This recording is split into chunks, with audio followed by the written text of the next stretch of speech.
Edward in Orange County, listening on K-Talk. Hey, Edward, what's up? Hey, Tom. I was curious as to if you think that the Republicans really do like taxes. What do you mean?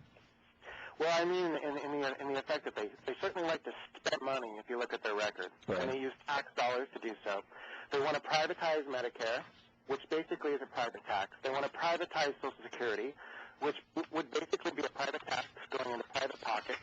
They were successful with the health care reform in making sure that most of it goes into private pockets. And, Right. and it's my view that they like to exploit the system, claim that they're not for taxes, but they love tax dollars. They just like them to go into their pockets. Well, what they're really advocating, what the Republicans are really advocating for is kingdoms of enormous wealth, which is what corporations are as viewed in the United States. They're clearly not so much in Germany because you've got 50% of the board of directors of all German corporations are employees.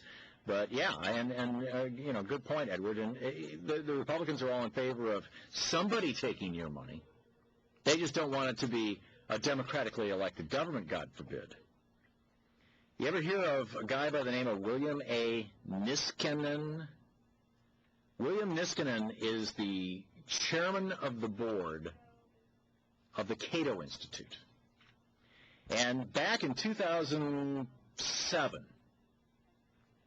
he did an analysis which has, the Atlantic Monthly wrote an article about it, and it's buried on a page on the Cato Institute's website, and that's it. It's like it never happened. Nobody wants to talk about it.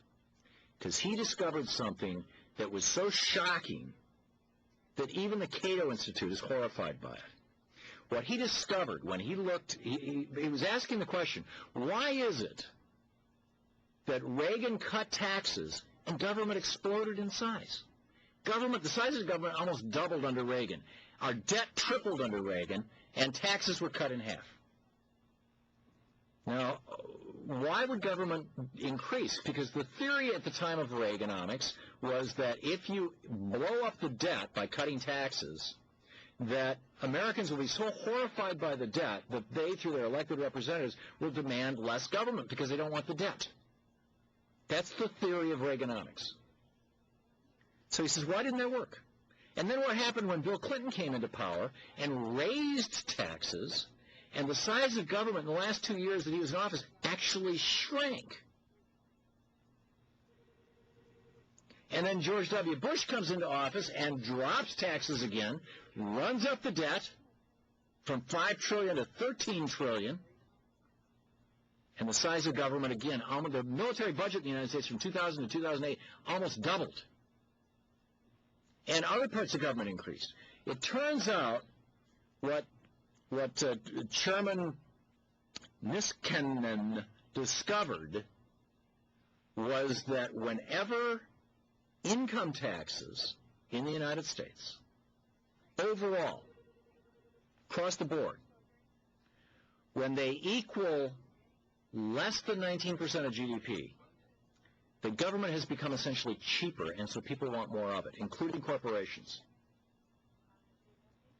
It doesn't matter about the debt. Government is cheaper. Whereas when taxes are above 19%, government is more expensive, and people demand less of it. So whenever, and right now it's around 17.3% of GDP is our tax, is a total income tax base. So whenever taxes are above 19%, government actually shrinks in size over time, including the military. And when government, and when the cost of, and when total tax load is below 19%, now here's the bottom line. Lower taxes lead to more government, bigger government. Higher taxes lead to smaller government. It's how the government stayed lean and mean from the 40s up until the 80s. I mean, it grew, but it didn't grow as fast as the economy. It's fascinating stuff. From the Cato Institute. Raise taxes now. You're listening to the Thom Hartmann Program. Visit ThomHartmann.com for audio and video archives.